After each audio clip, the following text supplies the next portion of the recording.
Hey guys, this is RolloutReviews with RolloutReviews, bringing you another B-Daman combo showcase. I don't do these very often because, honestly, I think the standard B-Daman combo is very boring. I like it when you break a couple of rules and maybe think outside of the box. I just think it's a lot more interesting.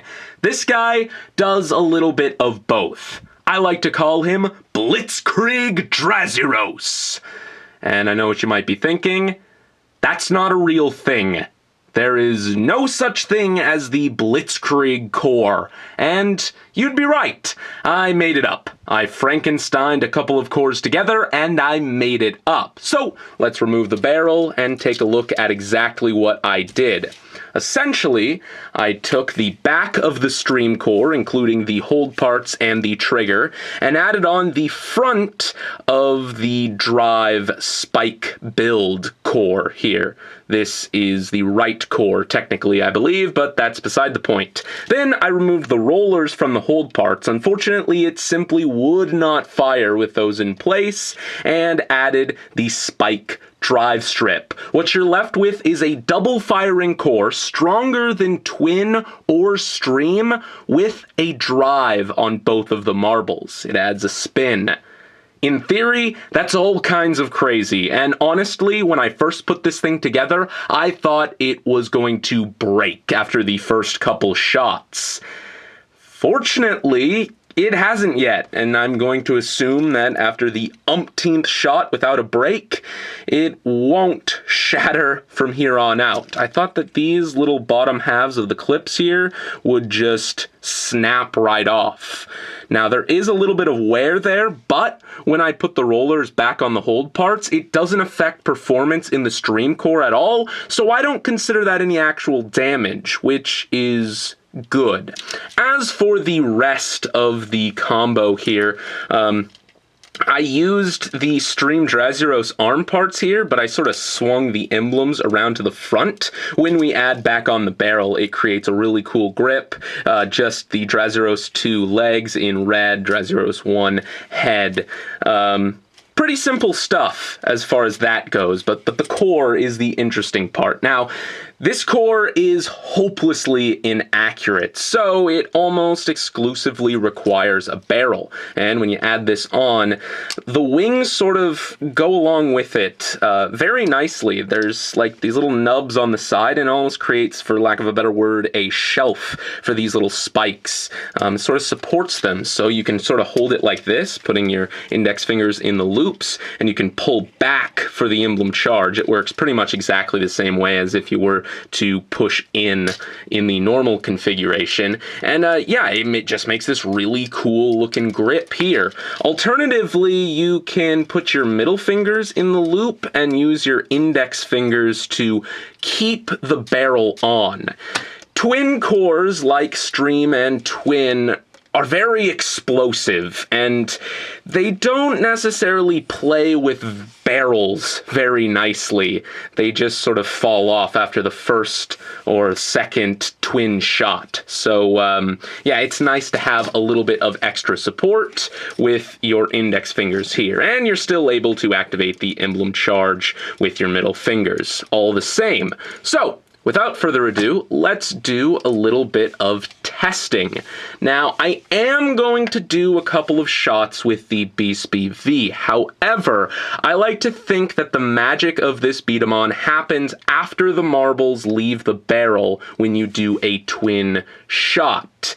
And I'll explain that here a little bit later, but let's just do a couple of single shots. More often than not, instead of doing a twin shot, I like to push in the trigger halfway, fire one marble, push in the trigger the other half, and fire the second marble.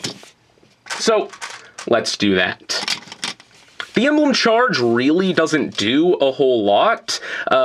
Honestly, because of the way the hold parts are set up in the core, activating the emblem charge actually weakens the B-Daman a little bit, so we're not even going to fire this guy without the emblems. Honestly, the weaker shot is probably better because it puts less stress on the little clips there and will probably prevent breakage even further.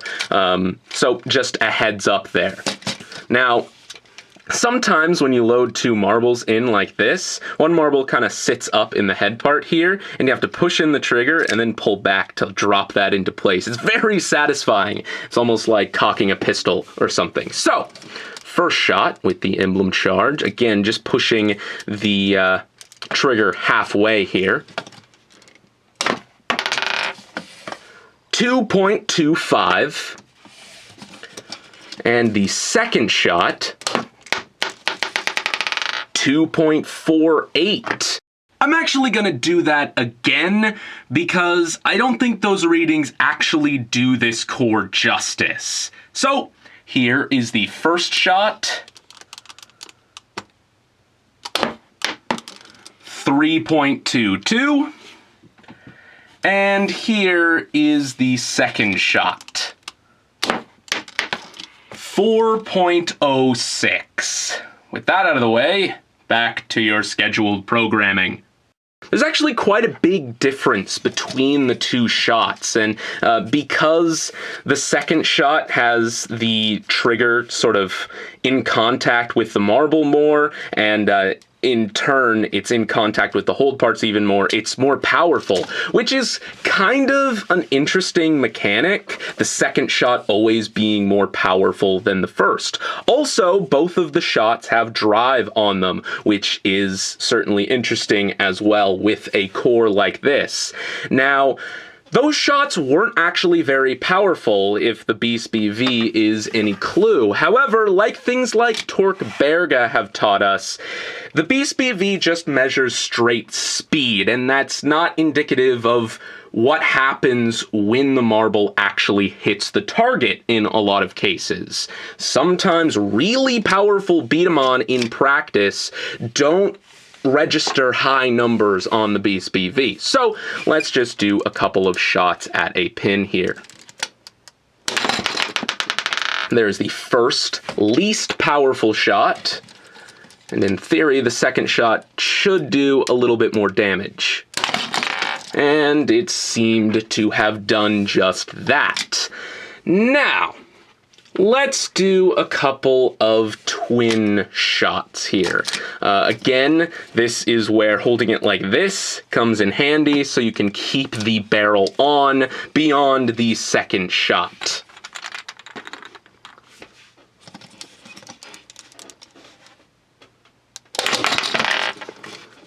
Again, it's a little bit tough to push those marbles out, so sometimes this can be a little bit tricky, but in all honesty, I just sort of screwed up there. Let's try it one more time.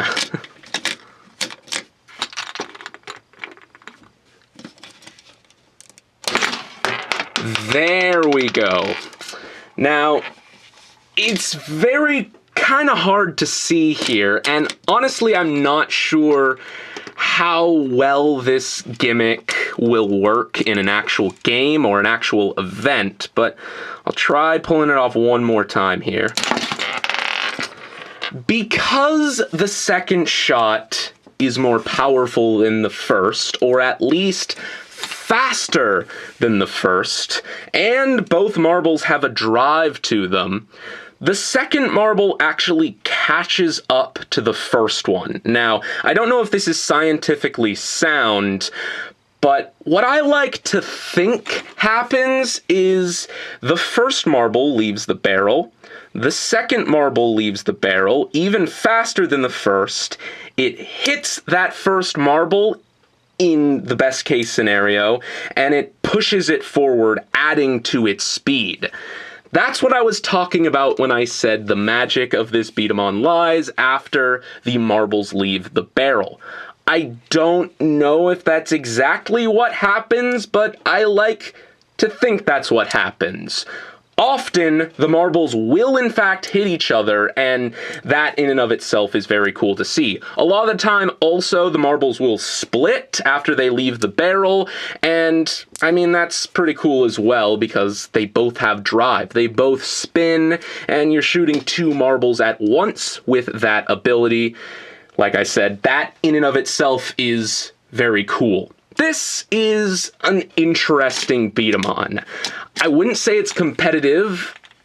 I struggle to say it's even that good, but it is pretty fun to play with. Now, as I have it built right here, it's pretty expensive. You need the Drazeros 1 body set, you need the Drazeros 2 body set, you need the red version of the Drazeros 2 body set, you need the straight barrel, you need triple Delusion, you need the ultimate Drive Garu Burn DX set, and, well, Stream Drazeros, but I already said that.